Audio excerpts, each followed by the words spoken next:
Our scripture reading is found in Genesis chapter number 37, and I'll begin reading in verse number 1. Jacob settled in the land where his father had lived as an alien, the land of Canaan. This is the story of the family of Jacob. Joseph, being 17 years old, was shepherding the flock with his brothers. He was a helper to the sons of Bilhah and Zilpah, his father's wives. And Joseph brought a bad report of them to their father. Now Israel loved Joseph more than the other of his children because he was the son of his old age, and he had made him a long robe with sleeves. But when his brothers saw that their father loved him more than all his brothers, they hated him and could not speak peaceably to him. Now his brothers went to pasture their father's flock near Shechem. And Israel said to Joseph, "Are not your brothers pasturing the flock at Shechem? Come, I will send you to them." He answered, "Here I am." So he said to him, "Go now, see if it is well with your brothers and with the flock, and bring word back to me." So he sent him from the valley of Hebron. He came to Shechem, and a man found him wandering in the fields. The man asked him, "What are you seeking?" "I am seeking my brothers," he said. "Tell me, please, where they are pasturing the flock." The man said, "They have gone away, for I heard them say, 'Let us go to Dothan.'" So Joseph went after his brothers and found them at Dothan. They saw him from a distance, and before he came near to them, they conspired to kill him. They said to one another, "Here comes this dreamer. Come now, let us kill him and throw him into one of the pits.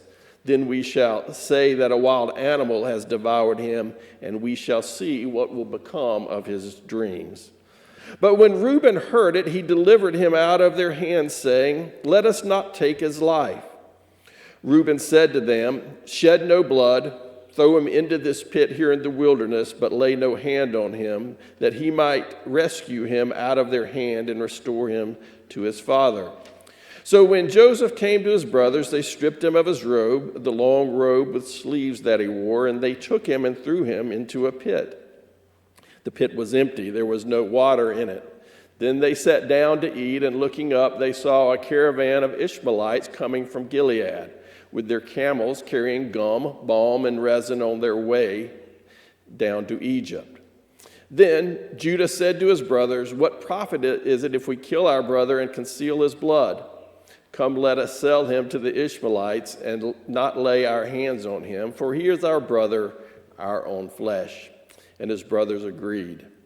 When some Midianite traders passed by, they drew Joseph up, lifting him up out of the pit, and sold him to the Ishmaelites for 20 pieces of silver. And they took Joseph to Egypt. May God bless the reading and hearing of this word, and may we hear in it a word that is to us and that is for us on this day.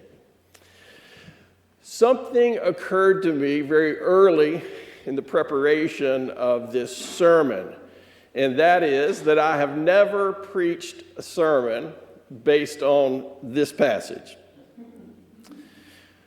For perspective, I am 61 years old. My first sermon was when I was 19, preached in Hollywood Baptist Church in Hollywood, Georgia. Be grateful you didn't have to sit through that one. A 19-year-old who has the whole world figured out can preach some really long sermons. Call in sick if you can, please. But that's 42 years of sermons, and never once have I opened my Bible to the 37th chapter of Genesis and thought, yeah, this is it. This is what I want to bring to the congregation today. And so the first question that this particular preacher had to wrestle with as I prepared for this Sunday is, why have I been avoiding this story? And it may be that the most obvious answer in this case is also the right answer. It's because it is messy.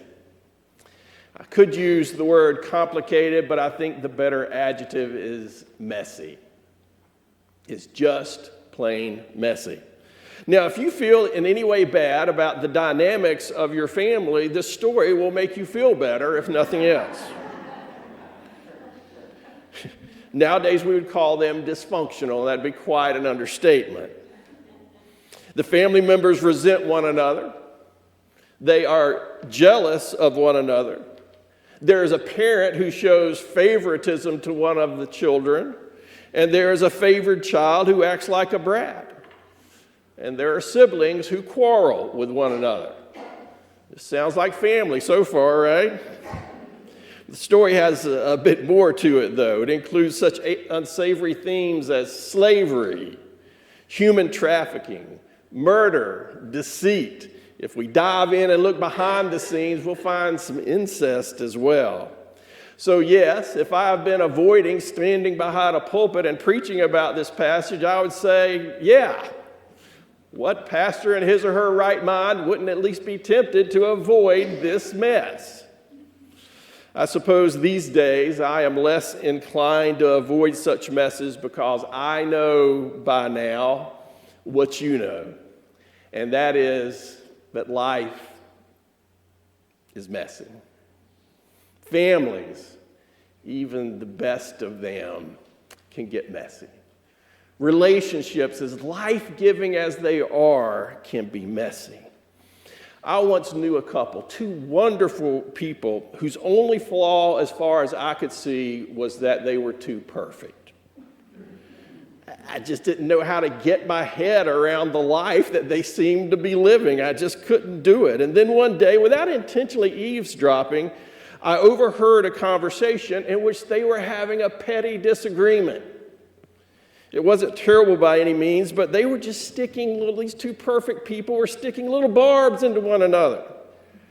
And I wanted to hug both of them, grab them by the shoulders and look them in the eye and say, now we can be friends because now I can relate to you. Life is messy. Family is messy. Relationships are messy. Hey, church, it can get messy sometimes too. Now, speaking though of church and the messiness of life, it seems to me that a part of our vocation might be to create the space where we don't have to deny the messiness of life, but even standing in the midst of it, we can dream. Just as Joseph dreamed, we must make space for people to dream and to imagine. Instead of it is what it is, there must be a place for a voice within the church which proclaims it is what it is, but it isn't all it can be. Not yet. My life, your life, it is what it is, but it isn't all that it can be. No, not yet. Our church, this faith community that we love so passionately, it is what it is, but it isn't all that it can be. Not yet. This world we live in with all its divisions and fractures, well, it is what it is, but it isn't all that it can be. Not yet. And so an integral part of our vocation as a church must involve a calling forth of our best selves, a calling forth of our best selves as people, a calling forth of our best selves as a faith community, a calling forth of our most compassionate selves, a calling forth of our most generous selves, a calling forth of our bravest selves. Unitarian minister Robert Fulgham got to the heart of the aspect of this part of our lives as faith communities when he wrote about communion. The communion liturgy that he used with his congregation, I like this a lot. The liturgy reads, "We share this as an act of community, as a sign of the covenant we have made with one another to sustain, support, encourage, and love one another." But here's the part I want you to get. May this place ever be the workshop of our finest endeavors and the cradle of our highest hopes and dreams. There must be something in the way that we worship together, in the way that we commune together, in the way that we work together, which generates a calling forth, which forms within our community the cradle of our highest hopes and noblest dreams. You know, we can't speak of dreams without reflecting upon Martin Luther King's I Have a Dream speech, which perhaps is the most famous and influential speech in the history of spoken words. One of those on stage told a story, and I can't tell you for certain that it is true, but I hope that it is true because it makes a good story. As a person who had heard Dr. King speak on many occasions, he suggested that early in that speech, it wasn't really Dr. King's best. That on other occasions, he had seen Dr. King raise people to higher places. That is until gospel singer Mahalia Jackson, sitting near the front, shouted out, "Tell them about the dream, Martin." And soon he launched into the articulation of a dream in which he called the entire nation forth to live out the meaning of its creed. Before he was finished, he would call every believer forth, creating images of a day when every valley shall be exalted and every hill and mountain shall be made low. It is easy to become cynical, isn't it?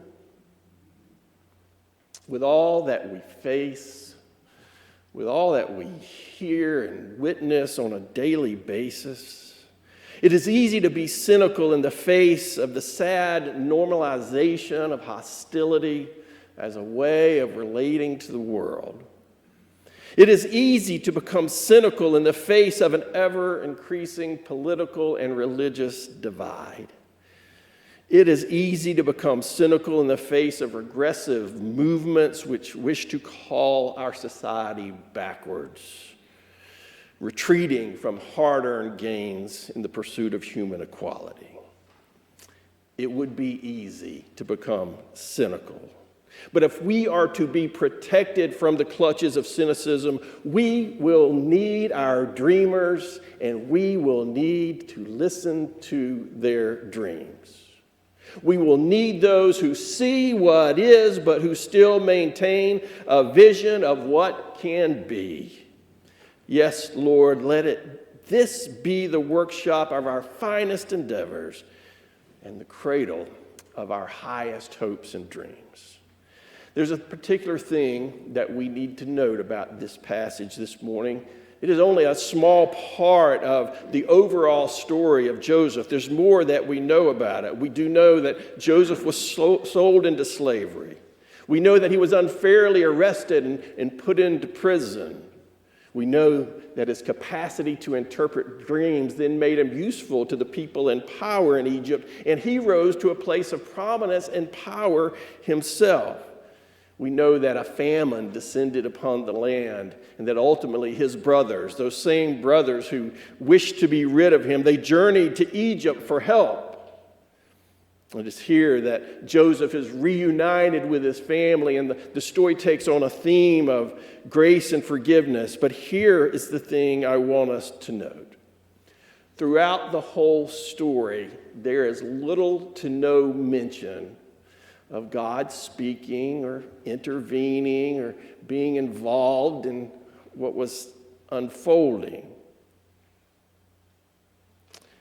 And that's strange in this book called Genesis, because in most of the story, God is speaking and directly intervening and guiding the events. But not so in this story. There is little to no indication that God is intervening or that there's any dialogue between God and the human members of this story. It is only at the end that we discover that God has, through it all, in some mysterious way, been working and weaving. Now, I think it is that fact that makes it easier to put ourselves into this story and makes me wonder why I've been avoiding it all of these years.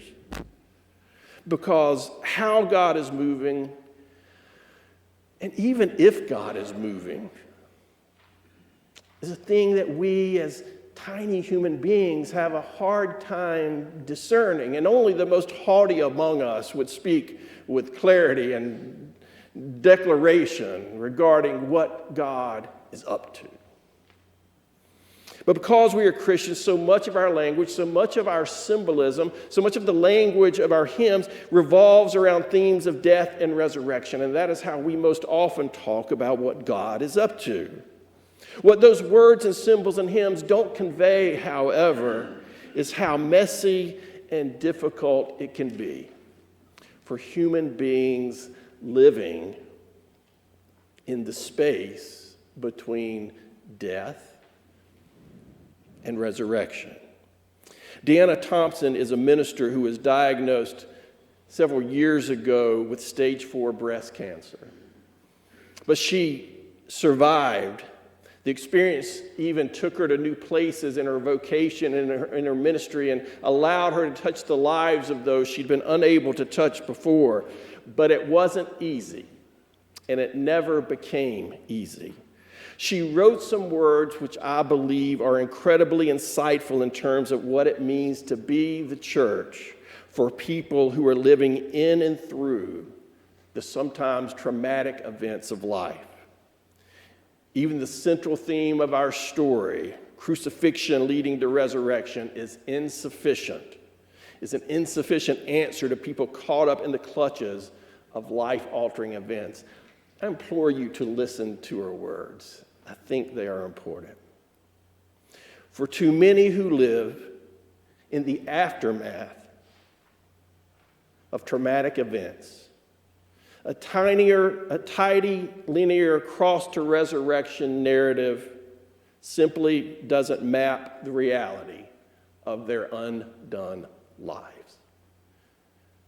If communities of faith are to help make it possible to live like we are dying, for those of us haunted by the lingering, unpredictable effects of traumatic events, attention must be given to the space between death and resurrection, that space where we might experience healing and redemption, but sometimes only barely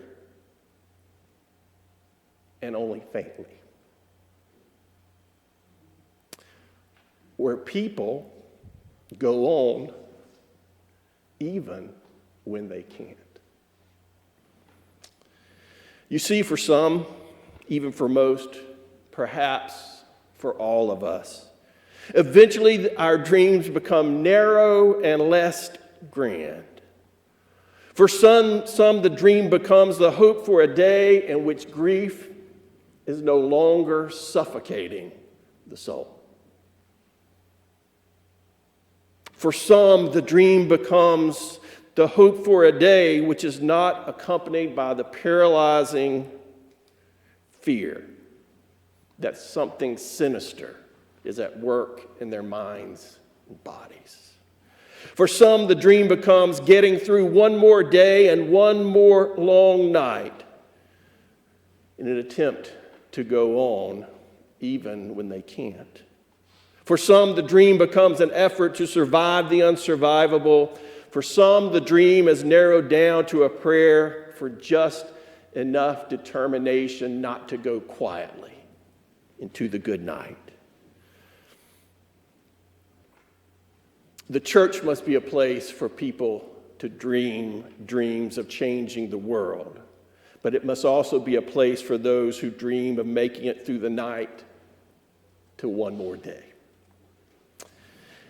Each year, my participation at camp reveals something to me.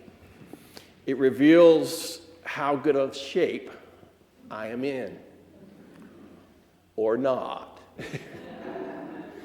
And this year, as the results rolled in, the news wasn't good. And so at some point, I made a promise to myself, shared it with Stephanie to have some accountability, and that is that I was going to get back in the gym from which I had been absent for so long. Just needed to do it. So for the last couple of weeks, I've been trying to keep that promise. And one of the things that I've encountered in that old gym of mine is that there's a group there that meets every Monday, Wednesday, and Friday. It's a group of men and women of different ages who each are suffering from a disease.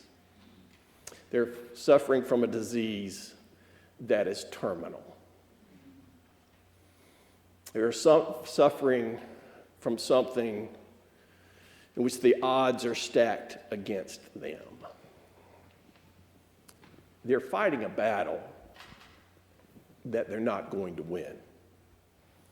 One of the reasons that my attention was drawn to this group is that there's a friend of mine in that group. He's a former professor at Elon University, kind, compassionate. One of those people who, whatever room he goes in, he's the smartest dude in the room, but he never lets you know that. Never lets that be revealed. And so I've watched that group. I've watched them do stretching exercises and aerobic exercises. I've watched them sit in a circle and share their lives with one another. But it all leads to a time in the last portion of their workout in which they punch a punching bag. I have come to deeply admire those people. Deeply. Because in the face of a battle that they're not going to win, they still are literally and symbolically putting up their dukes and fighting the fight. They're still dreaming. And so, I do love the prayer. Let this be the cradle of our highest hopes and our noblest dreams. But I would add to that, let this be place for the people fighting battles they can't win. For the people who keep going forward. Who keep going on, even when they can't. Let this be that place. Amen.